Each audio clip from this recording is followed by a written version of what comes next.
Thousands of years ago, and some say to this day, one war training remained supreme. This was the Spartan Agoge. The Agoge was a brutal method designed to bond the brothers in war and train them beyond any expectations man could have imagined. Today, Grosso University embodies this idea in their training and has developed the world's first ever Agoge Summit.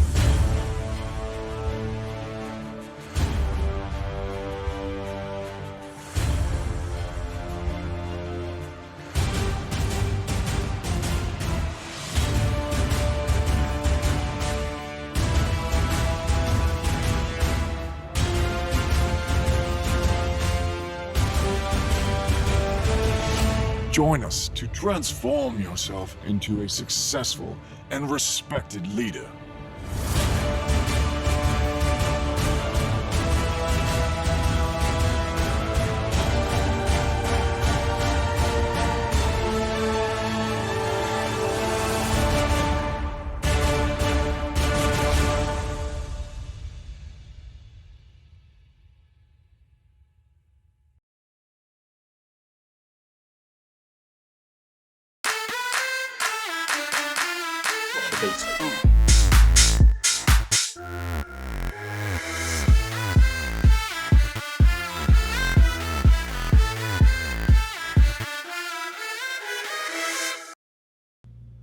Hello everyone and welcome to another Grosso University educational webinar. I promise you this is one of the most powerful webinars we've done in a long time.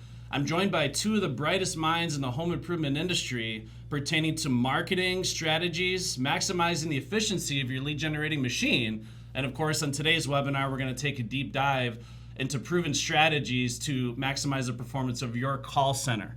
So to my left here, I got the VP of Marketing for Matrix Home Solutions, Joshua Yeager. How you doing today? Fantastic. Thanks for joining us.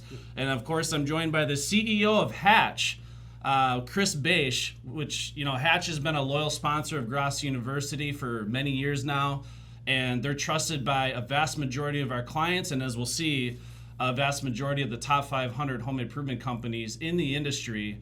And as we learn more about Hatch, you'll see it's for a clear reason. So right now, if you're watching this webinar, you're running a home improvement company, you're probably feeling similar pain that a lot of people are feeling. The leads are drying up. The same lead aggregating sources are not as plentiful as they once were.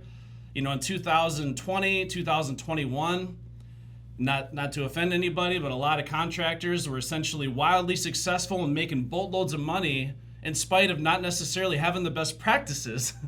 And now people are realizing that in order to make it this day and age and to be prepared for the future, the uncertainty of the future, we need to be efficient and maximize the use of technology, processes, and strategies to make it through the coming years. So that's what we're going to be talking about is what are those things that we could be doing, especially in our lead generating machine and our call center, to maximize our conversion rates, to get our sales force in front of as many people as humanly possible. And this is something that's near and dear to Josh Yeager and my heart. So we actually worked in tandem at Mad City for many years. So he was on the lead generating side, and of course I was training the sales force to go in and kick butt. So we're used to kind of working together, and we understand the integration of the call center and how this all fits together. So kind of jumping right into the content here, I just want to start off talking a little bit about Chris Beisch, of course being the CEO of Hatch. Those of you watching this, if you don't know what Hatch is or what they're all about, if you don't mind, Chris, just introduce yourself briefly, tell the audience a little bit about who Hatch is, and again, the services you provide to contractors to maximize their conversion. Yeah, absolutely. Well, first of all, I'm excited to hang out with you guys today. I think it's gonna be fun. I think we're talking about a lot of good stuff, and hopefully it's a ton of value for all the listeners. So I'm excited about that. Brief history of me. My co-founder and I started the company about 6 years ago. And what we are is an omni-channel call center platform for home improvement companies and their teams. And especially when you were mentioning some things about efficiencies and resources, and when it comes to that, you got to build a tech stack around these folks so that they can be successful and you can measure it and make decisions quick and A/B test and do all that stuff. And so we built a platform to superpower that. And we love the home improvement space. And we love the call centers that power what you guys are doing with the lead gen and the marketing stuff, because that's, as your company grows, you become more of a sales and marketing company. That's really what it is. And how you enable that company is important. And that's what we're dedicated to. So, yeah, I love what you said. And that's how a lot of the elite companies view themselves. They're high-powered sales and marketing organizations that just so happen to do remodeling, right? pretty much. And, it's crazy to see, especially in the last 5 to 10 years, the insane influx of technology companies in our industry. I just went to RoofCon, and there was about 300 sponsors there. And there was about 20 different versions of every technology under the sun. There's all these tech companies coming out of the woodwork. So now, with that in mind, of course, Hatch, you've been in the industry for a long time. You have a strong background. So what are those things in terms of SMS that you feel sets Hatch apart from some of the other SMS platforms that are out there? Well, you know what I think it is, honestly, is our origin story. And not to get too mushy, but like when we started, I love mushy stories. Yeah. All right. So this is kind of mushy, but it's a good background story. So let me get my Kleenex. Oh yeah, get them out. Well, it's not as mushy as it is. Like, to me, it's just real. And so, like, my co-founder and I, when we started, we actually didn't start to build a tech company. We started because a buddy of ours owns a home improvement company. At the time, was doing $9 million in revenue, and his goal was in the next 5 years to get it to 40. He had no real clear path to get there. And so we were working at corporate, and we just started to moonlight. And what we found is that he had two major problems. And it was the stuff you guys described. It's like lead conversion's low, and then we send quotes out and only 25% of them buy. And we're trying the in-home thing, but what's the follow-up process? And so he's becoming high powered, didn't know how to quite do it.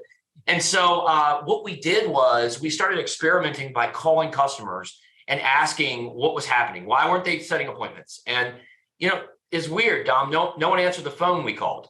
And so, yeah, surprising. And so what we did was we hacked together, a little bit of coding background. We hacked together a bunch of ways to use SMS or text messaging. We actually used Facebook, and we used calling and email. We combined it together. And in 30 days, I'm not even bullcrapping you here, $300,000 and additional sales for a $9 million business was the result of that practice. We took all the responses from his customers, gave it to a sales manager. They ran it through the team, and they started to say, there's a process here. And then for us, we realized, like, there's no platform built off those learnings. There's platforms built off the idea of the problem, but they never actually solved it. And so that's what we set out to do. And what we realized is that SMS was a driver to start a conversation and get a high response rate. And that's where it starts, is get people to respond. Yeah, I mean, text messaging at this point in the human race is an addiction. I mean, you get a text message on your phone, it's like you start twitching. It's like, oh my God, I have to answer this freaking thing. So if you're not utilizing text messaging now to any capacity, you're definitely missing out. Because I was looking up some stats, and these could be way off, but less than 20% or 25% of contractors in our industry are using any form of SMS or text messaging, but yet over 83% or more of consumers prefer that mode of communication over any other mode of communication, right? So it's very simple numbers here. And that's an opportunity though, right? Because you know that most of your competition is not even looking into this, and it's probably going to take them another 10, 20 years before they wake up, or they become extinct and they waited too long. So if you capitalize on this type of thing and you realize what it can do for your speed to lead, your conversion, and the thing I love the most about it, if I'm being totally honest, obviously the lead generation stuff is great, but just the whole customer follow-up and your ability to continually communicate with your clients and retain business. Because that was a huge thing, even from my experience when, selling back when the dinosaurs roamed the earth, when you would sell a job, and if you had a 3 or 4 month backlog, the customer didn't hear from anybody from 3 to 4 months. So utilizing text messaging in the front end throughout the entire flow of the project, even to completion, I mean, this is, to me, a no-brainer. It's like, if you're not utilizing this, you're basically shooting yourself in the foot, and your business is going to suffer. Yeah, I mean, I think that's right. And I think, your stats are right. And the staggering stat that I read the other day, and I'll put some of this in the deck, we'll go through it. But the stat I read the other day is amazing.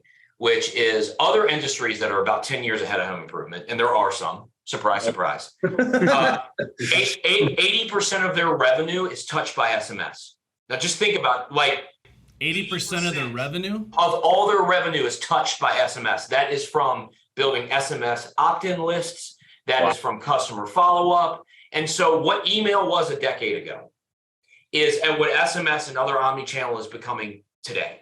And so I think about that, and it's like, jump on that wagon now, and you will be at the forefront of revenue driving activities before your competitors are. Yeah, and I'm not an expert in any of this stuff, but I just think about internally for us at Gross University. When we send an email blast out to our list, we're like jumping for joy if 30% of the people open it. Like, that's incredibly high, in terms of the open rate.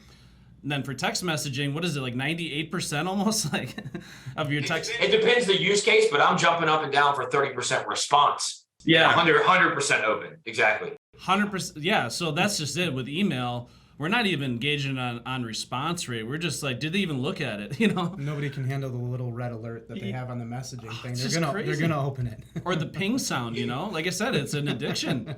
Well, it's so true. It's so funny. It's like, I don't know if you guys have kids, but like my 17-year-old son, I text him to come down for dinner. I mean, that's kind of where we're living at. We have Amazon, so I get Amazon Alexa to, hey, Jace, come upstairs for dinner. Awesome. No, that's exciting stuff. And, we'll obviously talk more into how Hatch, the technology, integrates with everything. But I did want to have Josh Yeager kind of introduce himself. Josh, if you don't mind, just share a little bit about your background in the business. And obviously you worked in a couple other industries as well that basically allow you to provide the wisdom that you do now. But kind of what's your background and your position at Matrix Home Solutions right now? Right, yeah, I was, and thanks for having me on. Appreciate it. Definitely enjoy the opportunity to kind of have some banter with some, really influential people, especially with a company like Hatch that allows us to automate a lot of our processes. But a little bit about myself. I began in the industry, with you. We were in-home selling. We sold windows, baths, siding, roofing, everything really under the sun at that time for exterior, and then bathrooms in the interior. Did that for a couple years. Went into insurance sales. You should have seen us together in the house. It was absolutely insane. So literally our closing... I'm picturing it right now. So I'm not even joking. Our closing rate together, I know that a lot of sales trainers, they brag about these crazy closing rates, but us together, I can say confidently, it was like 80% or more. Plus, yeah, 80 plus. And we would spend most of the time just ripping on each other in the house, and it would always lead to a sale being the natural conclusion. We're just like... Oh, that's so cool. The whole time. There's nothing that can't be said about rapport. Yeah. And I think that emanates to the customer, but Dom was a little bit better sales rep in the home than I was, so I moved on to the insurance sales, and I actually... It's my hairstyle. People just can't resist. I think they love the bald dudes, right? I digress. So when it comes to the insurance industry, I think I tie a lot of my really influential processes that I've implemented over into the home improvement industry from my experiences with State Farm. It was very regimented training, very regimented processes, policies, procedures, as you could imagine. In the insurance industry, it's pretty dialed in.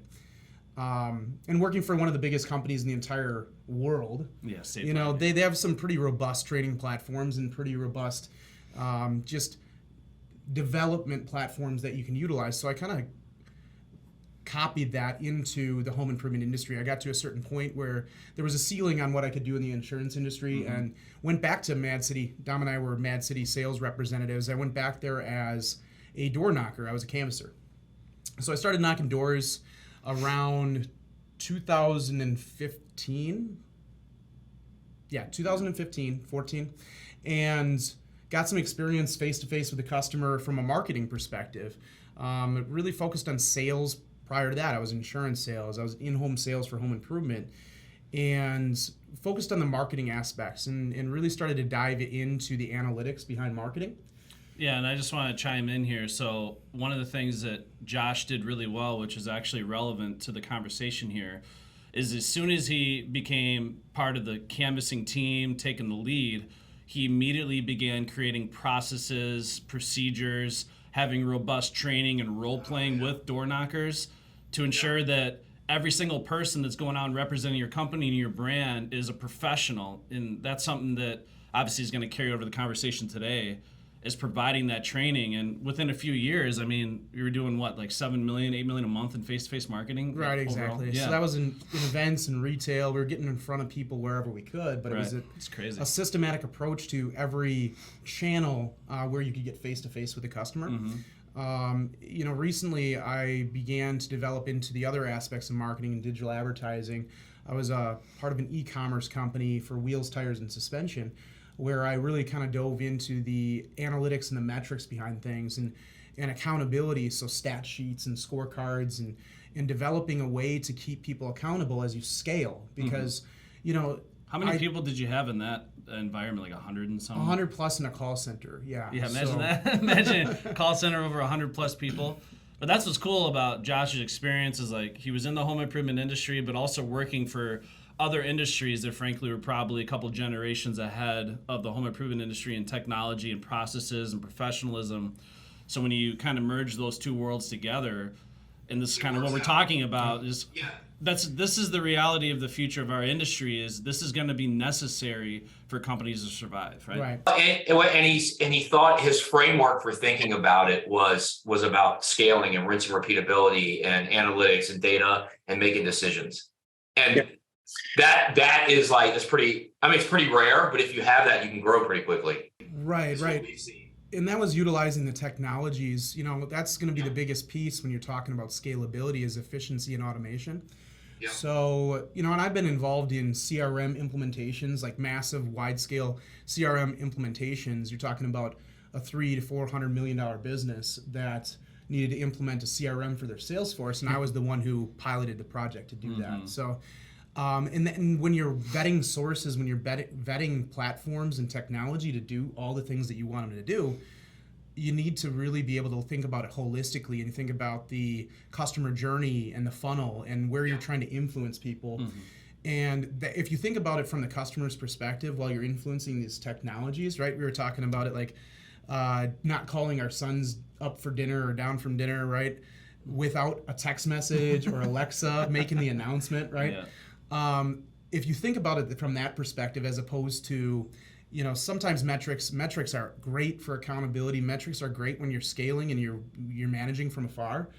But realistically, just thinking from the customer's perspective, when you're taking into consideration any technology or processes, I think that's been the biggest leap that I could take, because it was a kind of a learn as you go process for me, and I cut my teeth. And what's cool about this industry is, because it's so far behind, you get that opportunity, right? Yeah. You get that opportunity, and now I'm saying that gap is closing now, though. Yeah, it is. It's closing, so you can't take advantage of that anymore. I'm sorry, those of you out there with just a high school education probably are going to have a tough time jumping right in and being influential, but because we're catching up. Well, I'm saying this on many webinars that I'm basically hosting now, is there's a massive consolidation going on in our industry. Everyone knows it. These big private equity firms are influxing billions of dollars in capital into our industry, and the two biggest investments they're making are technology and training.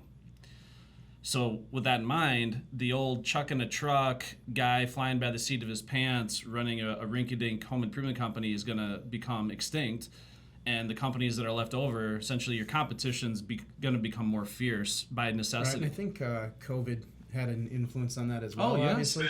Sped it up. And you nailed it, dude. It's going to consolidate, right? Yep. Those guys can't survive, and there's going to be it happens in a lot of industries, and it's because of those two things. The training and sophistication of the technology enables that to happen.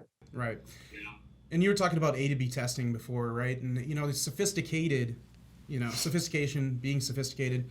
If we want to dumb it down, it's just trying one thing and trying another and seeing what works best. That's right. And measuring it. Yep.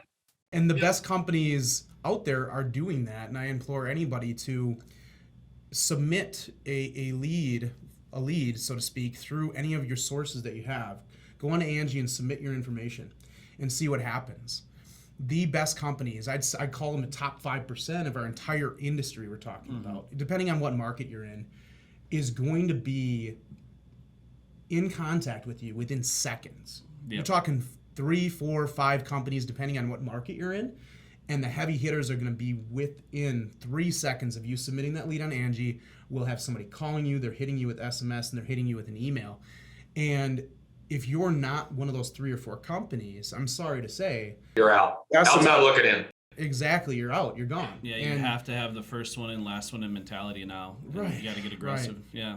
And then now I've started applying that to all, to the business holistically, right? Mm-hmm. So you're dialing in technology, you're dialing in efficiency, human capital, accountability, and metrics and things like that. And I love this environment where you're constantly trying to solve problems, and you can do that in a multitude of different ways. But if you're testing one solution and another, and making sure that you're really dialing things in, but doing it in a way that you utilize everything at your disposal efficiently, so you don't have redundancies within your sales funnel or your marketing funnel, or you don't have redundancies in the technologies that you're utilizing, in things of that nature. Because during COVID, it really kind of sped up that process, as we said, but it also made the business more acquirable, right? Yeah. We saw huge increases in profitability and efficiency Yeah. during that time period, and we didn't crazy. expect that coming at all, did we? No. Everyone was prepared for the world to come to an end, Yeah. and then end up being the exact opposite. So people could barely keep up Yeah. with the amount of business. But now that things are tightening back up, the economy, it's a wild west out there right now. You have those 5%ers out there getting to the lead within 3 seconds, and if you're not in there right now, there's not enough leads. It's very scarce. It's a scarce environment. It's a desert of leads, right? Mm-hmm. So you're looking at your lead flow going down by 50% in some areas, and you're against, juggernauts, right? So you're either a juggernaut or you starve. Well, there's right? several things hitting everybody all at once, right? Obviously, the ridiculous cost of doing business is skyrocketing. The cost of materials, the cost of labor, the cost of leads, everything is skyrocketing. Mm-hmm. And leads are drying up. So you have less opportunities, and you're spending more money for those opportunities. So that's obviously the thing that is at the core of what we do, is providing that world-class training, whether you're talking about an inside sales professional, call center representative, or the in-home closer. You got to be willing to make the investment in the right technology and training now to get prepared, because you got to squeeze the juice out of absolutely every opportunity. I'm talking to companies right now that have a 15% net close ratio, demo to close ratio, or net close, on issued leads. And that's not, in my opinion, survivable. If you're not, again, first one and last one, and my thing is at least 30 to 40% closing should be your expectation. I don't care what your average ticket is. And especially those one-day BaaS, window companies, 40 to 50% should be your expectation. If you're not there, get the training to get there and make the investment. But that's kind of what we're all about, right, is profitability. So maximizing your ROI, your efficiency, and squeezing the juice. That's part of what I want to talk to you about, Josh. Obviously, Makeshift Home Solutions, what are they pacing, $80 million this year, roughly, plus or minus? Yep. So running an $80 million company, you're the VP of marketing. So now you guys are making deliberate cuts on certain things that maybe aren't working. You're becoming more lean in your marketing efforts. Mm-hmm. So what are some of those pivots or things you're doing from a marketing perspective to be more efficient right now? Right. It's all about looking at your sources, not only holistically, but also, if we're going back to A/B testing, it's, kind of testing things out, testing the waters, but making sure that your process is geared towards lead handling are dialed in first. That was the first step of what we did. When we started slowing down in volume, we looked at our processes internally, and we looked at our call center process, the lead handling process, whether it's face-to-face or it's the call center, it's inside sales representatives, or it's our confirmation departments, or anybody who really touches the lead, so to speak, before it gets to our inside sales rep or our in-home sales rep.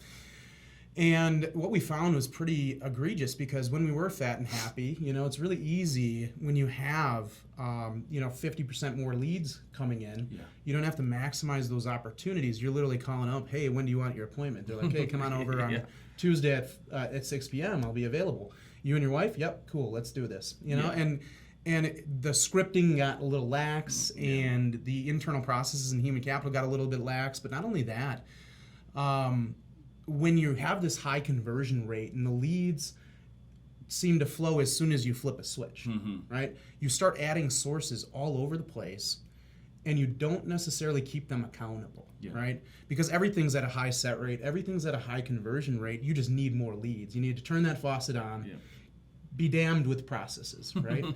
And so we were in that position, not gonna lie. I mean, there was a lot of internal stuff that we had to do as we reset, as we started to slow down that lead generation. You'd realize that the scripting's not dialed in, the processes are not dialed in, and your set rate goes down to 15, 20% on some of these really expensive sources and high intent sources, organic lead traffic and PPC and different things like that. Well, I saw some of our clients reporting going from like a 10% cost per lead to like 30, 40%, like overnight. It seemed like within a few months, all of a sudden they hit a brick wall and they're still throwing all this money and they're not getting the leads that they're accustomed to. And that's where you got to kind of like pull back the curtain a little bit and do a deep dive and analyze, okay, out of all of these lead gen sources now that we've been fat and happy with for a long time, what are going to be the most fruitful, So that's a necessary shift and pivot the companies and then just going back to the processes internally that are making that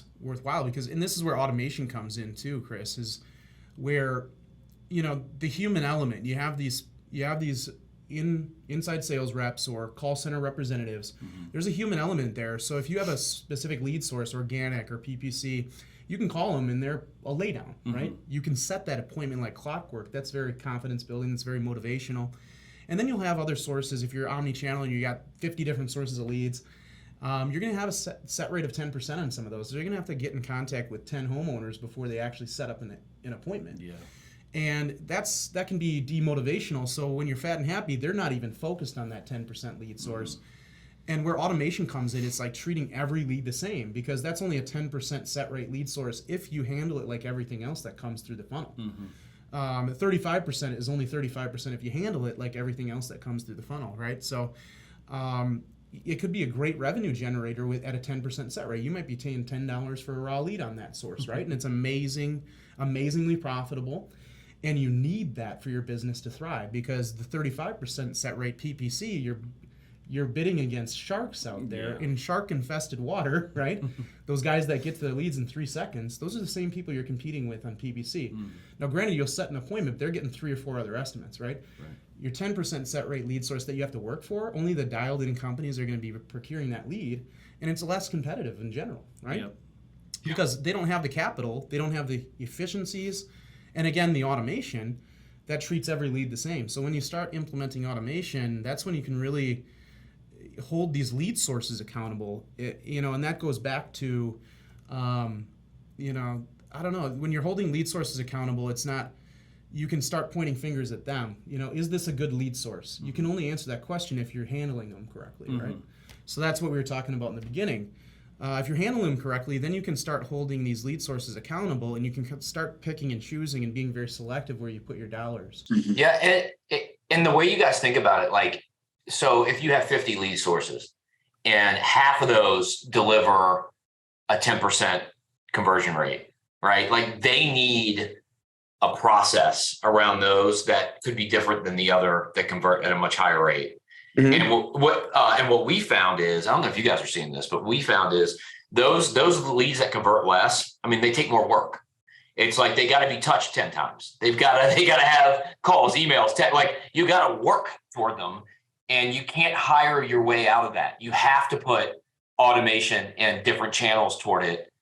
Or what happens is you start burning your cash. Because you know what I mean? And if I interject, we're talking about companies, and again, going back to the companies that thrive in this environment, unless you're a company that can continuously throw cash at those higher yield or higher intent sources, you're going to be having to focus on that 10% there, right? If you don't have the money to do that, the only thing that you can do is point towards efficiencies and processes and your technology and in your human capital. Yeah, so you guys are already dropping some golden nuggets, some bombs. I hope everyone's taking some good notes here. Of course, we got just a couple bullet points here for today's agenda. We're talking about strategies for maximizing performance of your call center. We're already talking about some of that stuff. Of course, how technology plays an important role. And the results of a comprehensive strategy. We actually have some results from Matrix Home Solutions. And that's the thing, when Gross University is endorsing or promoting any product, service, or technology, we are promoting that because we know it works from real world experience actively in our own retail. So of course, my partner at Matrix Home Solution, or at Gross University, is Nick Richmond, Matrix Home Solutions. He's the owner and founder, and he's been using. How long has Matrix been using Hatch? Almost 2.5 years. 2.5 years, and it's become an integral part of their entire strategy. But that's kind of what we want to talk about. There's 3 big areas of focus, and this is something we're just going to have some conversations about here to maximize the performance of your call center. And you've already touched on some of the stuff, Josh. But step 1 here, you have efficiency through technology and processes. So just kind of dive a little deeper there. What are some things that contractors need to be focused on to maximize their efficiency through technology, and what does that suite of technologies look like? Obviously, you got a lot of bullet points here, but Yeah, absolutely. No, I'll be succinct on some of them. When it comes to technologies, one of the things that you can get sucked into, one of the pitfalls that a lot of people get sucked into, is the shiny new object, right? There's tons of it. It's ridiculous. It's like we're talking about Hatch, and we're talking about, other companies did 20. You were at RoofCon. Was that RoofCon? Yeah, RoofCon, yeah. Okay. 20 companies offering the same type of technology, and they all have ridiculous. benefits and features, and they all have different things that they do, and some of them include SMS, some of them email, some are integrated to do both, and There's a lot of overlap, too. and call platforms and soft phones and different things like that. Realistically, take a reconnaissance. How many dashboards you want to be looking at? Seriously, that's the worst part. Dude, I get them all bookmarked, and they're like, 20 of them on my top of my browser, And it's like, the dashboards, that's why you got to hire a data professional, get her to funnel everything right into one dashboard for you. But that's beside the point. That's kind of a whole sidebar. But when we're talking about these technologies, there's 20 different platforms that'll do the same exact thing. I mean, I'm not trying to offend you here, but when it comes to 20 different, they don't do the exact same thing, right? And then you got to kind of vet all these platforms. What the lay person will do, or somebody not willing to put in the time and effort to vet the platforms and see which one's more beneficial than the other, are not maximizing their efficiency. But most of all, they're pulling the trigger. And I consult with a lot of companies as well. They're pulling the trigger on so many different platforms that do pretty much the same exact thing. Yeah. And or they sign up for one technology that maybe isn't the right technology or platform for what they need, but it's almost like this is the way we've always done it mentality. That's obviously devastating, and they don't open their eyes up. There may be actually a better company, technology, or service in that same category that's going to obviously allow them to be more efficient. So people get comfortable and they form habits really quickly with certain types of products, services, and technologies, but you got to be willing to evolve and not necessarily be stuck with one specific company, product, or technology. And of course, we're promoting Hatch here because we know companies that have used them for many, many years consistently with great results, and Hatch is always striving to improve on how they serve their clients. And it's amazing to me how many different ways that this SMS can be utilized, because you even have clients that use it to collect money from their customers, right? Like, man, we have customers, and I think that when you're evaluating technology, I think that's one of the things you should be thinking about. What are all the use cases that I can get out of one platform, or do I need 7 to do 7 things? Yeah. And so for us, our mission really is the home improvement space to help these specific problems that we know that you guys come up against. I think that's one of the differentiators. But we've got accounts receivables now. We have people that use it for recruiting. It's unbelievable. And so what they'll do is they'll find a list. Yeah, they'll find a list of people that have potentially submitted applications in the past, or a list of contractors that you get in touch with for subcontractors, and they're blasting these guys, but then they're organizing it in an inbox and setting up times to interview people, and they're able to hire, let's say, in 2 weeks as opposed to 2 to 3 months. And that impacts cash flow a lot. I'll add on. We use it for recruiting, Chris. Do you? Okay, cool. So it's exactly, and so it's just like, I think it's interesting because in the reality is it does come down to 2 things, right? It's like you get that high contact rate, and then it becomes somewhat predictable because of the numbers. If you send out 100 and 100 people see it and 50 reply, you can start to predict your business a little bit. Yeah, and that use case I'll expound. It's so we were using Hatch to reach out and obviously have that high contact rate, but then setting up what in essence was a virtual webinar type scenario for the recruiting and hiring process and giving an informational group interview for these people to kind of vet the position, the role for the organization. And then you dwindle it down from 50 people attending that virtual event to 10 candidates. I've not actually seen a source like that. Hiring is very difficult right now, and Very difficult. I haven't seen a source like that yields such, high contact results and the ability to actually get in front of the people and present what you have as a benefit to them as a job seeker and your organization and the potential to make money and things of that nature. But it was we've used it for that exact purpose. Yeah, so you get that high contact rate. And then I would say, like, any of the listeners that are evaluating technology, and then we can probably jump from this subject, but like, where are you as a business? Like for us, we've realized our best customers actually have like a Josh at their company, and they have a call center, and they can organize this and execute. If you're smaller, you may want to look at a different technology that doesn't maybe solve all these things, because it's not realistic to solve all 7 of them, because you don't have a team. And so that's all the stuff I think. Yep, and that's dedicated people to each campaign that you have running on your platform. That's exactly it. Exactly. That's the human capital. Rehash campaign, speed to lead campaign, and all these other campaigns that we run through Hatch. It's dedicating a specific individual to that. Obviously, you're saying, when your cash flow is tight, like it is right now, you can't just hire people to do everything, right? But you can focus on a very small piece of the pie to begin with, right? And that's what we're talking about with this bullet point was, if you have 20 different platforms that do the same exact thing, you got to vet them and see what's going to work for your business. But not only that, use what you already have, right? Look at what you have. How can you maximize that? But then build processes and policies behind those platforms so that you're actually maximizing them. Another thing in consulting I find is they have all these platforms, but there's really no dedication to use, right? There's no dedication to the platform itself, and it just sits there, and then they make a broad statement: is insert text platform does not work, right? We've heard it all the time. You've heard it all the time, Chris. Oh, no, I've never heard that. Josh. Hatch doesn't work.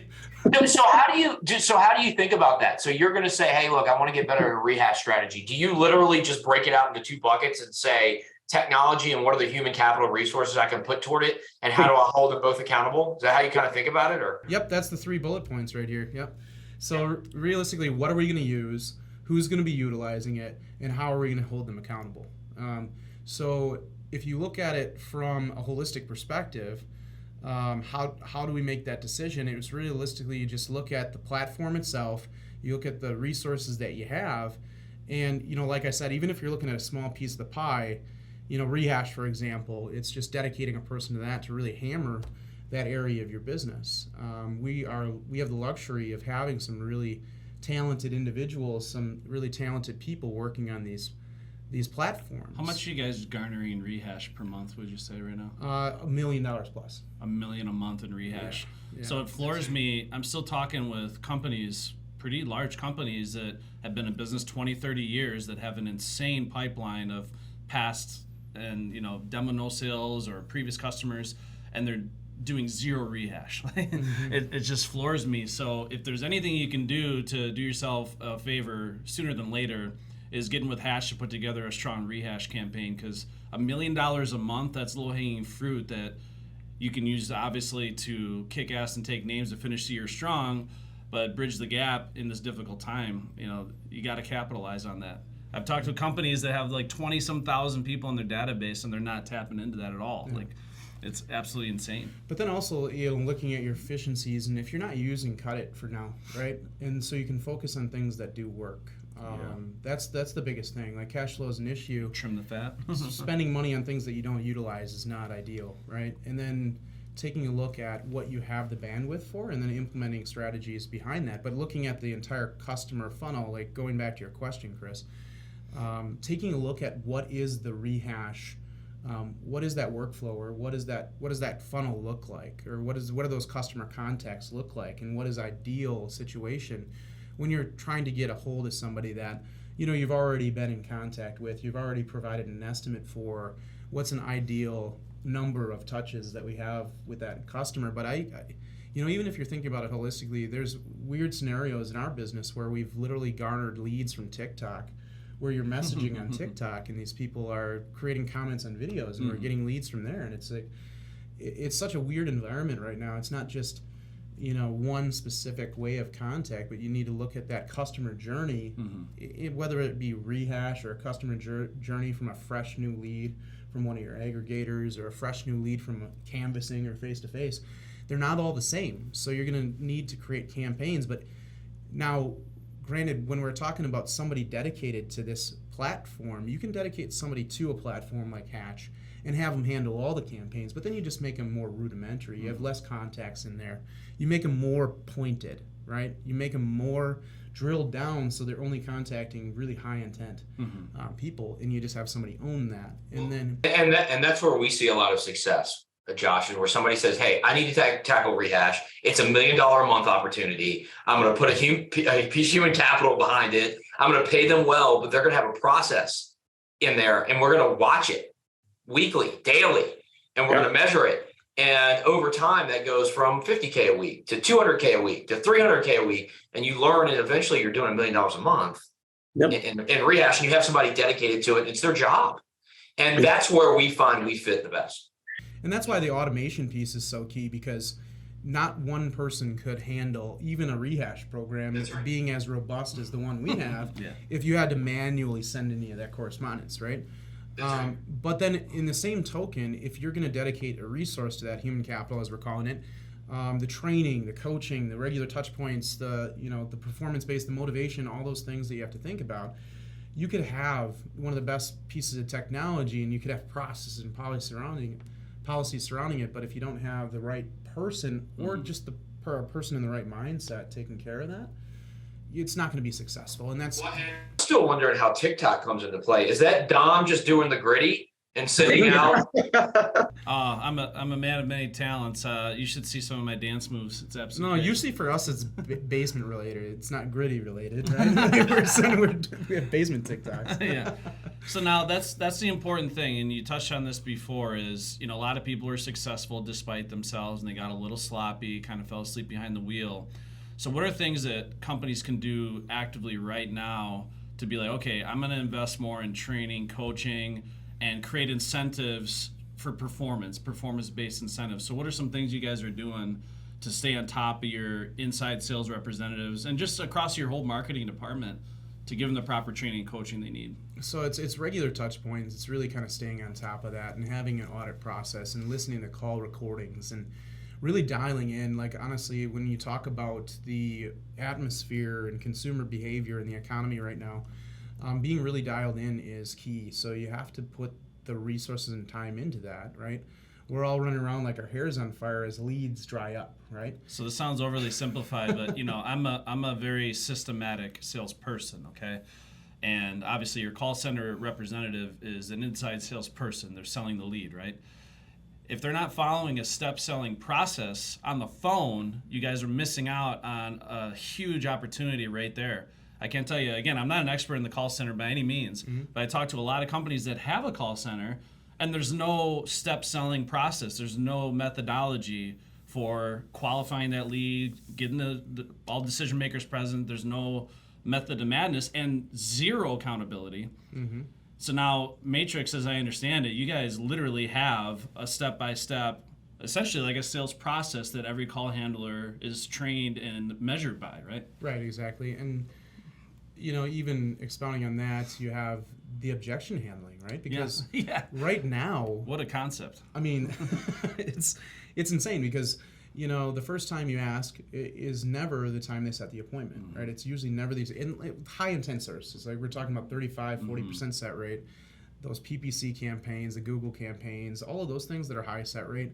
Yes, you can just ask them, when would you like that appointment? But you have to be an agent of influence. You utilize your material all the time. And that's the verbiage you use to, when you have these lower intent lead sources that you have to touch 10 times before you get them to set an appointment. They're only going to pull the trigger if they've been influenced over the phone. So having a set process, but then objection handling, because you're going to receive one on every call, right? Whether it's the other spouse not being home, one-legger, or you're looking at somebody that doesn't have the time, or they're looking for a ballpark price over the phone, and the list goes on, but there's only about a half a dozen real objections that you receive on the phone that you actually have to handle. Yeah, and you guys literally have, you talk about dashboards, but you have the means to be able to log into a dashboard and essentially see exactly what a call handler is doing, even like dealer saver alerts, right? Where if they had an actual legitimate prospect that should have been said and they dropped the ball, you get alerted when that. Right. And we're going over that. So even utilizing those platforms for visibility, but going over that one-on-one with your actual representative on a regular cadence. Because what I see with a lot of people that I consult with is they have all these tools that they utilize. Again, they're not using them. So they have the ability to call record. They have the ability to really kind of dial in what their reps are doing and be influential or agents of influence, but they're not utilizing the technology, and they're not having that regular cadence. Like they'll let a problem get so bad, and then they'll meet with somebody. They're like, "Why are you so terrible?" Yeah, that's the feedback. And It happened overnight. It happened yesterday. It's like now. But if you're meeting with them on a approach. weekly basis or even a daily basis, so you have these team huddles on a daily basis, and you take the best calls that you received the day before, you listen to them, and you're like, "Hey, this is good job, Johnny Call Center. You're the man," and you let people know that. Or on a weekly basis where they're deficient in a one-on-one closed-door meeting, saying, "I was listening to some calls here, and this is what you could have done better. Here's a great call.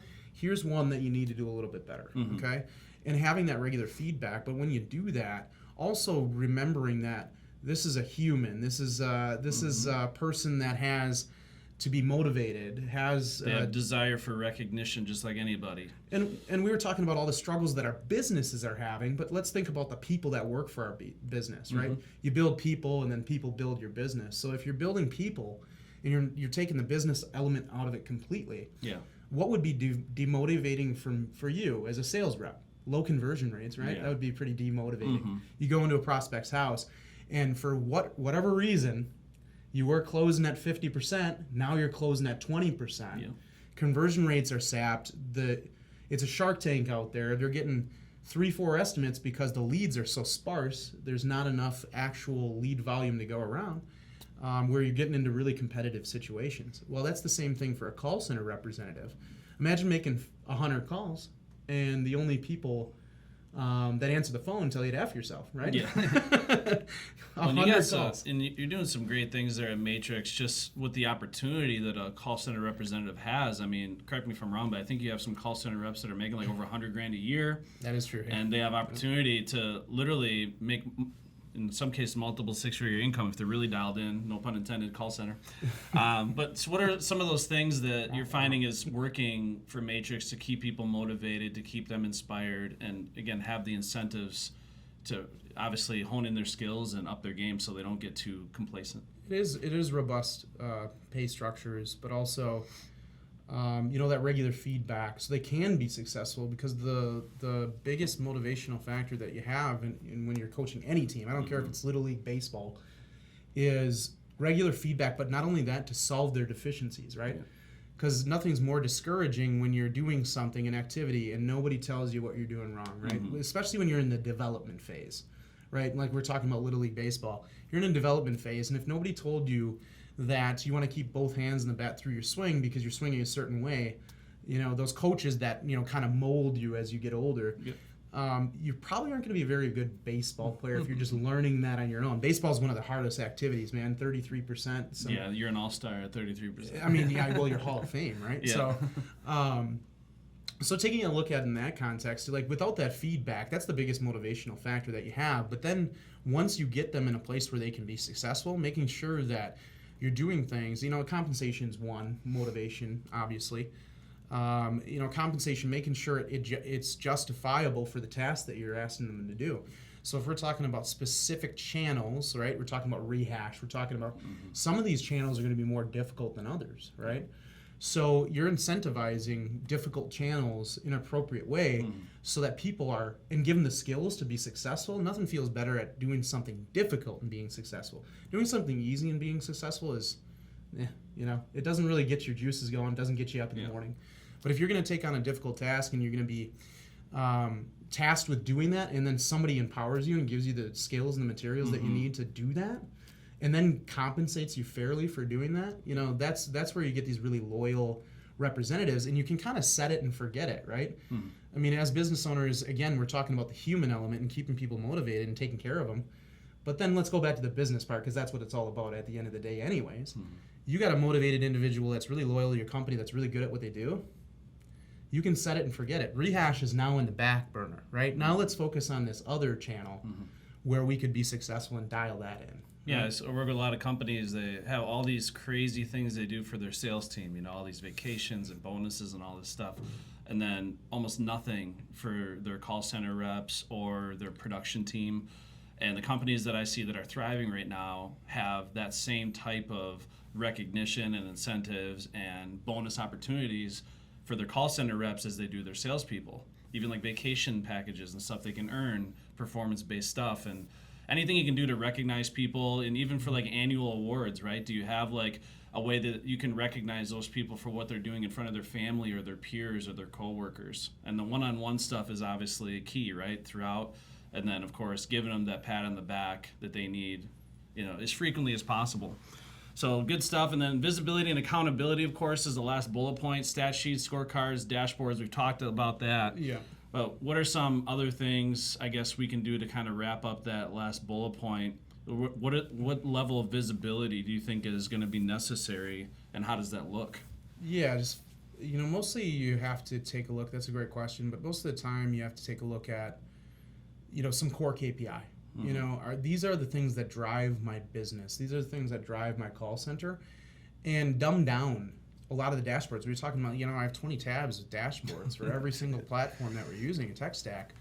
And if I were, it takes me an hour just to log into each one of them. And then you do two-factor authentication. You get, what's the verification code, you know? So by the time I get done with that laundry list of things, is it beneficial? Not really, because the only way data is useful is if you convert that to information, and not only that, like action, right?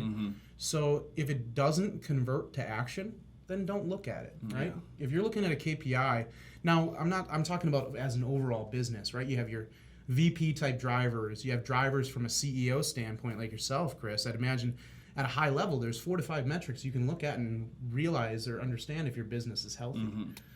So it depends on each level that you're at. But from a representative standpoint, they might have 6 to 8 metrics that you want to look at to see if they're successful on a day-to-day basis in the call center, right? So you're talking about set rate. How many hours are they working, or how many appointments they're setting? Looking at demo rate from a representative standpoint, like from all the set leads that they have, what demo rate are they having? But contact rate, like Chris had alluded to, one of the larger metrics is how many people are we getting in contact with, because you look at it like a funnel. How many people am I calling? How many people am I contacting? How many people am I setting? And how many people are demoing, and how, you know, net sales from the calls that you're taking. But realistically, it's just, and then drilling down actual calls and scoring calls and call grading and things like that. It depends on each level that you're at, realistically. But, a lot of information. So now, how coaching and training on sales process matters most. We talked about a lot of this stuff already, but visibility down to that micro level, understanding the key metrics, the KPIs, being hands-on. You know, a lot of leaders and managers love the idea of sitting behind a desk and looking at a computer screen all day. But the biggest thing I see lacking is really just being hands-on with your people, one-on-one, like you've mentioned many times, and getting down and dirty in terms of being a coach. So you have the visibility you need to be a coach, right? You have the recordings, you have the dashboards, you have Hatch, all the technologies. But now get inside, get into the trenches with your team, and be active. Be active with your team in terms of your coaching. Whether it's sales or call center, it's important that somebody's dedicated to those people to help them grow and, like you said, continue molding them throughout their career. So you're role playing. I mean, how many people watching this right now can say honestly that they have their call center representatives actively role playing scripts? So if you're not doing that, these are those little things that can make all the difference, and again, take their performance to the next level. Then you can hold them accountable. If you're not doing any role playing, if there's no method to the madness, it's wild, wild west, just like the whole industry, then there's no way to hold them accountable to a standard. So this is why, the fact that you guys have a step selling process for your call handlers, you have the training, you have the coaching, that one-on-one time, recognition, incentives. I mean, the list goes on. All these things are things that we need to be making the investment in, just like we do for sales and every other department in our organization. And of course, Hatch is really a foundational platform and technology that can help this whole thing be way, way more efficient, and you're going to be able to squeeze the juice out of every possible opportunity. So kind of turn it over to you, Chris. We talked about why technology matters to execute your strategy. We touched on that quite a bit. But, what are some other things people can expect if they become a part of Hatch? They decide, I'm going to go ahead and meet with Chris or one of your team members and look into this. So what are some of the things they can expect right away, some of the benefits?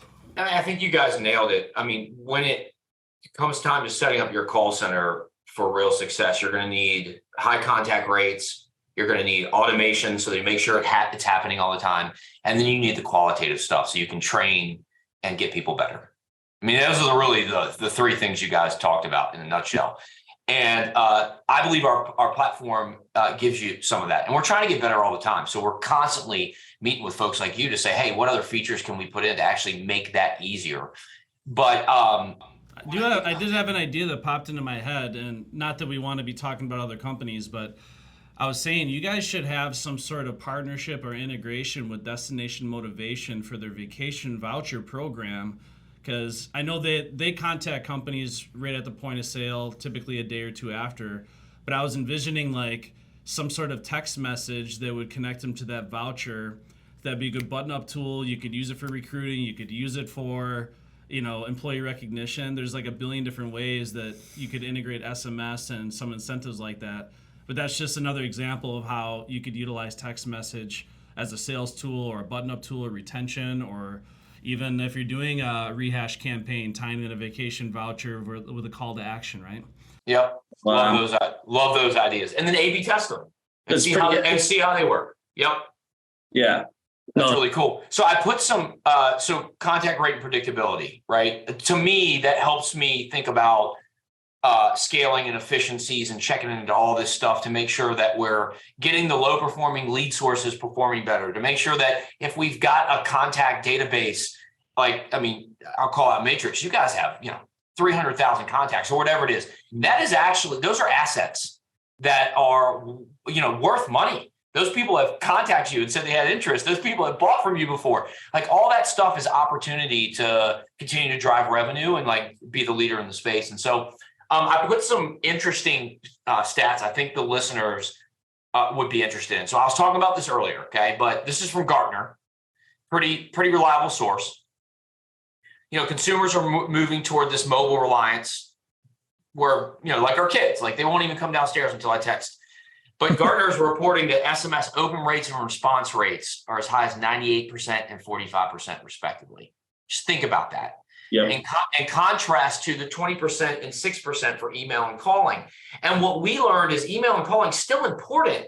It's just when it happens. But remember, these are contact and response rates. So to get people's attention, they need the red dot. If you do it well and you talk to them over text like a human, you'll probably get a great phone call. And through that phone call will result in an appointment or, a sale. And so I think this information is probably for this industry, maybe 10 years behind, right? And so what we're saying is, what we're finding is that, starting with SMS in most cases actually garners that high response rate to get that phone call where the high conversion happens. So I thought that was an interesting stat. I just imagine a time where you would get 45% of your emails responding to you. Imagine that. It's just not even insane. Yeah. It's just insane. Yeah, it's not even realistic. And then the other stat I put, you can scroll the next one. So this is from McKinsey. About a third of all sales tasks can be automated. This is all, if you're familiar with a McKinsey company, you do a bunch of research, they get paid a lot of money to do it. So automation holds the potential to reduce the cost of sales drastically. And so when you think about your cost to acquire a customer, your cost for a sale, it's exactly what Josh is saying. It's look at the whole process, take a day to chart it out and figure out what can we automate so that my call center reps are spending time doing the right thing. They're not looking for contacts. They're not looking for manual ways to do stuff. They're actually spending time on the phone or getting a person to a phone call to make the appointment happen or make the deal go through so that you can coach them and get them better. That's where they want to spend their time. And it's actually, you're going to make more money that way if you figure out a way to automate some of these tasks. And so I thought this automation piece was interesting because this industry is fascinating to me. When we first got in it, there was a big pushback on automation. And now in the past, I don't know, year and a half, everybody wants to automate everything. And I think you got to like plan out your funnel and see where's the best place to get efficiency and how's it going to save me money, but also make me money because we're doing more of the right things. My call center reps are spending time talking to people. That makes sense? Yeah, absolutely. And I just look at it this way too. There's certain processes that we expect to be automated now as we move forward into 2023. There's just certain things that you accept, right? Should happen. Yeah. I accept the fact that if I sign up and my rewards at Quick Trip or a gas station, right? They're going to be sending me text messages. They're going to be sending me emails with coupons and different offers and promos and things like that. I know that there's not a group of 1,000 individuals at Quick Trip headquarters sending me emails, and a couple text messages a week. Excuse me. Well, you hit something. I mean, when you order Amazon, you get a text update all the time. When it's coming, where it's at, where it's going to get dropped off. You get a picture of it when it's done. Like that stuff is so part of our lives now. We just expect it. And then one of the things we try to build in our platform is a way at a certain point to personalize it. So as we integrate with your stuff, you can pull things like people's names and what they looked at and the job they were quoted on and take that information and put it in the message. That's going to get a higher response rate. How many touch points do you see companies utilizing with Hatch? I heard as many as like 14, 15 or more, but like throughout the customer purchasing experience, from the initial setting of the lead to after the purchase is made to even after the installation or billing, I guess, how many automated touch points do you see companies putting into Hatch? Our most aggressive company has 37. Oh my gosh. Yeah, but and then that's a lot of it going through Hatch exclusively, but you got to think about all the other channels that you have, right? And as we get really dialed in from a data perspective, you can see and you can look at a customer journey, and we got tracking software that takes a look at what pages they were on your website, or the print advertisement. If you have attribution is a challenging prospect at this moment in time, because you might have 50 contacts with that customer over 6 different channels, and Hatch hitting them 37 times, which is ridiculous. Yeah. Well, throughout the customer buying experience. We're proud of it. Yes. But I'm messing with you. It's for the whole journey. It's from the time, like it's further from their customer journey of a Facebook lead. They have like 5 touches on that Facebook lead within the first 3 days. And then that moves into an appointment, which gets 2 follow-ups, which then moves into the post follow-up for rehash, which is 5 touches. And then it moves into the post sale once they get the sale until like, hey, your stuff's coming and now we got to book a time to get it installed. And so when you map that out, and that's how aggressive it is. And so we see companies like that. And then we see folks that do, 12.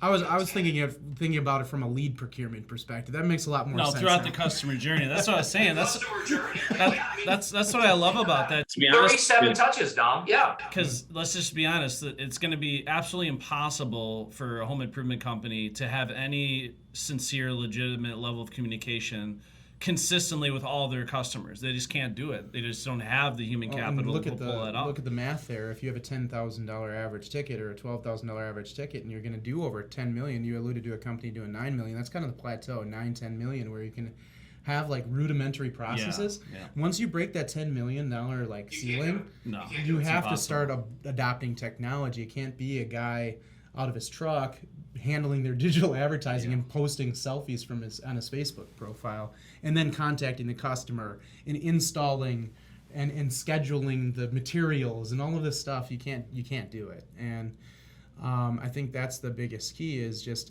knowing where you're at as a business, and 37 makes sense when you talk about the entire customer journey. A whole journey. And so the slide I put on here, Dom, was really just Matrix contact center Facebook lead, I think, touches. I think this is, now I don't know if you've updated this. You probably, Josh, deal with It's this all. updated. It's actually ramped up a little bit here. Okay. Well, I mean, I thought it was interesting. And if you want to run through your thought process of this idea of, 4 or 5 touches, how many days, and I love how you have sort of that breakup message at the end where it's like, hey, maybe we need to break up because you're ignoring me and we aren't going to dance. Yeah, but like, how does this work? And that's based in sales psychology. And a lot of that is, you take your human capital that's knowledgeable in sales psychology and you take a look at the statistics and do A to B testing.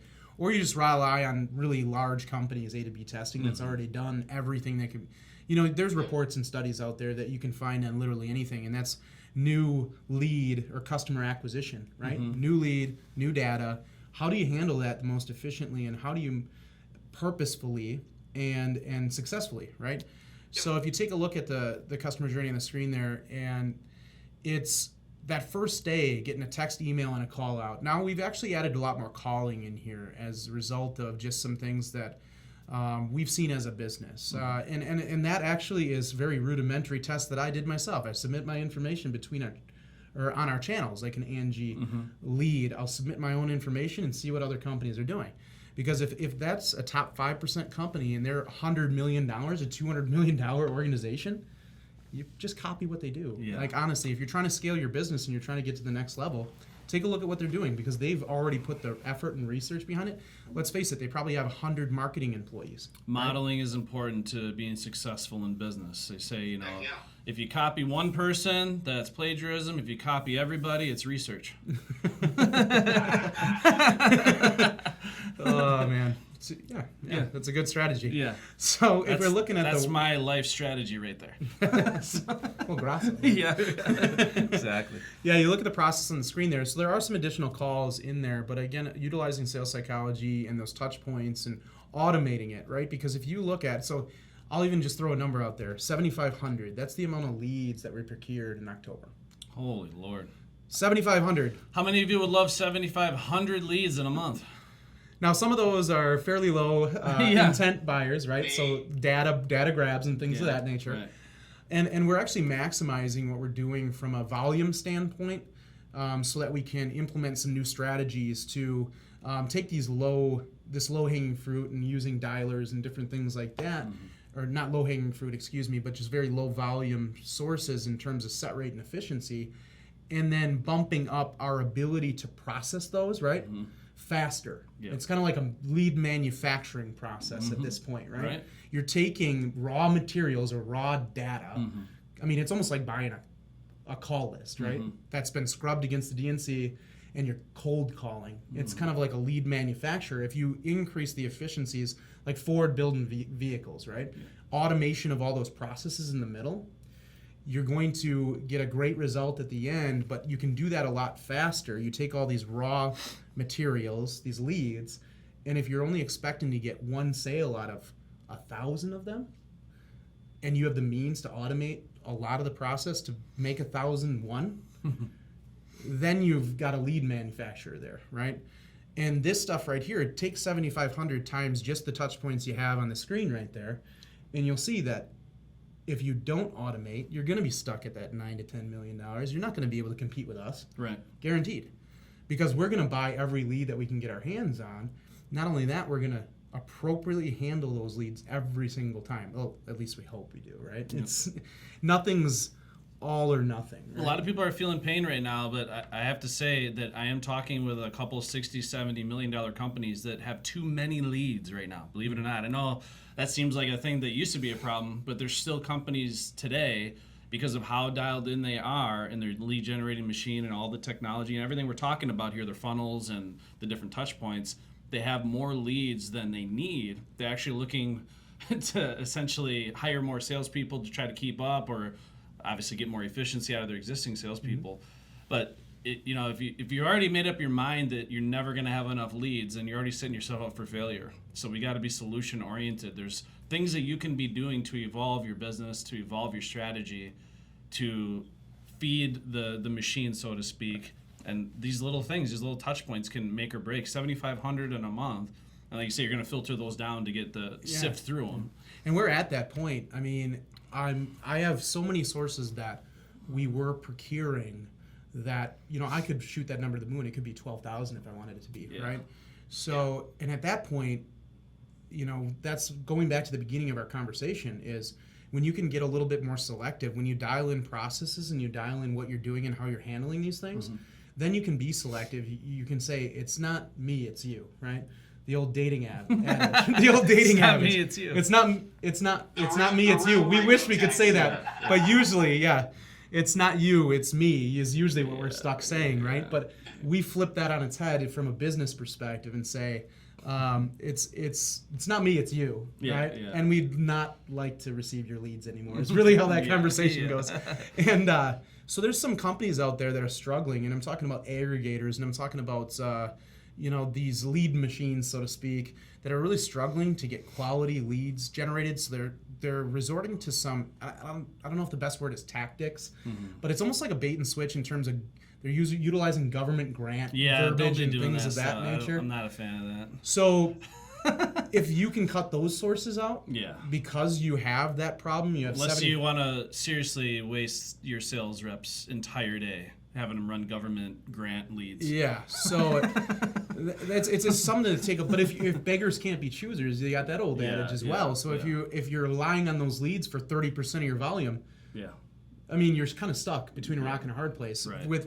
Whereby us, we can take a look at our sources, and I'll turn on one source to give it an A to B test. I'll turn on one source to give it a shot, turn the other source off, and allocate those resources or dollars, right, marketing budget, to another source, and apply these automations and these processes that have been tested to really give it a fair run.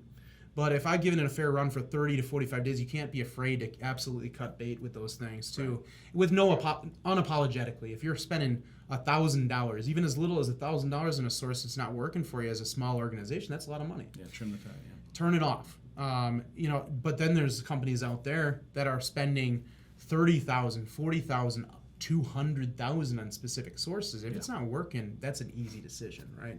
But I think we get into this area of complacency where, okay, the volume's good, and you don't have that luxury because you don't have that volume. So we're in a good spot that we can do that. Yeah, I think I like to use the analogy, we need to become hunters more than farmers now, and develop these different strategies and tactics to get after it, but not being afraid to trim the fat where need be. And I think a lot of people, they used to have just such insane levels of success with a certain lead generating source that it's hard for them mentally to break loose of that, because they know what it once was, but they also got to understand that we live in really, like you said earlier, strange times, and we need to be creative in terms of how we're going to evolve. And I think it's, and if you go to, if you're in a leadership at your organization, if you're CEO, you're a VP, you have to take a look at your business as a whole, right? Because marketing is only as successful as the sales department, right? We can get you in front of as many prospects as need be, but if your sales are unmotivated, your sales staff is unmotivated to close the leads, you look at it. That's why Gross is awesome, because we can take a look at your entire business from beginning to end and say, like, how is sales? Dom and I work together. I was a marketing professional at the same company. He was a sales professional. He was teeing them up, and we were crushing them. And we'd get, and just as friends, we actually have a phone conversation every day. So our communication in that regard was spot on. It was just natural. But that doesn't happen in regular organizations. No. So your sales and your marketing are completely siloed in every organization I've ever spoken with. And sales is blaming marketing, and marketing is blaming sales. Yes. So sales, don't let your reps, and nip it in the bud right away when your sales representatives are looking at a specific source and saying that source is trash. Yep. You know what? Come to find out that representative is shortchanging the process. They're not front-loading the sales process. What's always interesting about that, and we've seen this every time that happens, is the rep over here is complaining about this new lead source, and then this rep is closing it at like 60-70%. It's like, give me more of those leads. Like we hear that all the time with canvassing leads, when companies introduce a canvassing campaign to their company for lead gen, because sales reps have to work harder at creating more urgency, need, want, desire, be more systematic in their approach. When they first launched that, they maybe close at 10-15%. But then once they learn how to handle that lead and they get out of their own way mentally, like not making excuses, it ends up being the most desirable lead source that they have. And I've seen that many, many times. Right. So, yeah. Right. And you got to look at things from a benefits standpoint. That sales rep who's crushing it on that lead source comes into an environment where he was already a dialed in sales rep. That's why he's closing that lead source. But not only that, he sees that for the benefits it reaps. It's a canvas lead, as uncompetitive as it is. You get an Angie lead, there's 4 or 5 companies that contacted that are going to be out there giving an estimate. Canvas lead, you can get in front of a customer you're going to be the only person. Almost you're the only completely show in town. non-competitive. Yeah, you can You're the mold only it. show in town. Mold that situation entirely. So now we're looking at some results here. I guess you guys can shine a light on this better than I can. So what are some of the results here, like conversion, cost per opportunity, the obviously before and after Hatch, right? Yep. I think this was from, and Josh, I don't know if this is updated or not, but this was Facebook before and after, which was just a lower conversion rate. The cost per opportunity you were there, but 455 starts to borderline on, is this worth the money that we're spending here? High marketing costs, and the general sense was cut it. But after you put a process around it, right, these results start to happen. Contact rates up. And like Josh was saying, there's a lot of different things that need to come together to have this type of results. And of course, Hatch being a very crucial technology platform and tool, but there's a lot of things that you need to do as an organization, from the training and the accountability and the coaching and the incentives and all these things, which obviously lead to these numbers being so substantial. And this, you never stop working on this, right? It's something you're always trying to carve away at and trying to squeeze the juice out of. Yeah, I mean, technology's just the vehicle, but if you don't put the key in and you don't practice driving and you don't there's so much other things that go into this being successful. So, but if you do it right, you get a Lamborghini. And I think it's pretty cool to see. You got the 210 cost per op, way more affordable. And I think the last one's interesting, which is you're building an SMS opt-in marketing list. And this is my prediction, but the SMS opt-in hit e-com, and Josh, you know this, probably about 6 years ago. And now it's like 80, 90% of their revenue. It's going to hit outside of e-com, traditional commerce. It's going to hit that way. And so building your SMS opt-in marketing list is just to me, super important. It's going to be how we communicate with our customers. Yeah, absolutely. So we were dealing with that quite substantially, where you have to have just physical opt-in to any communication channel or SMS, where they have to explicit, permission to be able to send somebody a text message. You hit the nail on the head. I was actually talking to Dom about this before we met here today. And it presents a lot of challenges. Now, automated text messaging right now is absolved from an auto dialer. You don't have to register yourself with a DNC or anything like that to text message right now. And I don't see that changing precipitously. They had some cases in federal court at the federal level on how we were going to handle SMS and things like that. And right now, everything's above board and everything's good. We don't have those constraints the same as you would if you implement an auto dialer. You have to register yourself, and then they track so if you have any missteps, you can get sued, right? Yeah. But Not a big deal. But and they call this an A2P, or automated to personal platform. Yep. And basically, it is beginning. The idea of registering. So we've started to do this with our customers now, which is called 10 DLC registration. You get registered, you tell the carriers who you are and all that stuff. And it allows your contact rates to stay high and it keeps you from getting sued. And that's why it matters. Yeah, that's pretty huge. Contact rates are high, not getting sued. Those are pretty good things. Sounds good. So obviously a very robust conversation, and Lord knows we could talk for weeks about the overall marketing engine, the technology, and all this stuff. But, I just want to ask you, Chris, if people want more information about Hatch, or they want to contact you or set up an appointment to see how this can be integrated into their business, what's the best way to get a hold of Hatch, get a hold of you to get started? I'd say go to the website. Go to usehatchapp.com, usehatchapp.com, and go to the website and check out some case studies. Download a couple books, get educated on it. I think that's probably the best way. If you're real excited, there's a button right there on the website where you can get directly in touch with us. Amazingly, we have speed to lead set up, so that works really well. Shocking. And then you can talk to anybody at the company. If anybody wants to reach me directly, I'm chris@usehatchapp.com. I'm always down to talk. And I'm super interested in this call center space and home improvement and meeting people that are running those and the challenges they have and working together to build a product that matches the needs. That's like my focus. And so I'd love for somebody to reach out if they want to chat. So now, of course, this is a pre-recorded webinar, and we do that so we have a very high quality viewer experience. Now, what we're going to do at the end of this webinar is we are going to open it up for some live Q&A, about 5 minutes or so. So if you have questions, make sure you're submitting those into the chat box or the Q&A box. But I'm going to throw in a strong call to action here. Anybody watching this webinar between now and December 15th, or I'm sorry, December 25th, right before Christmas. If you sign up with Hatch, we're going to throw in a complimentary ticket to the Agoge Summit. So March 28th through the 30th at Hilton Head Island, South Carolina. We're having 2 days. Josh Yeager is going to be there, Lord willing. The Mother Nature doesn't take the island out like last time. I'm going to be there talking about extreme sales leadership, showing you how to build the foundation to grow and scale your sales division. Hatch is going to be there in the flesh. We're going to have an amazing event. It's 2 days of action-packed education centered around growth and profitability. And then day 3 is going to be a golf outing. And of course, that's an opportunity to have some fun, create memories, and of course, network with other successful entrepreneurs that are, again, we're all trying to crack the code. It's an amazing industry to be in, but we're going to throw in a free ticket to the Agoge Summit. Anybody that signs up with Hatch between now and Christmas, and that's a $1,500 value. Of course, you'd have to cover your own hotel and airfare, but once you get there, we're going to give you the VIP experience, make sure you're well taken care of. So any last things you gentlemen want to add to the conversation? I think we pretty much covered it. Yeah. Pretty comprehensive. No, for me, it's just more about, we're going through it right now and tightening things up, processes, policies. We're doing it right now. So at Matrix, we're doing all of these things.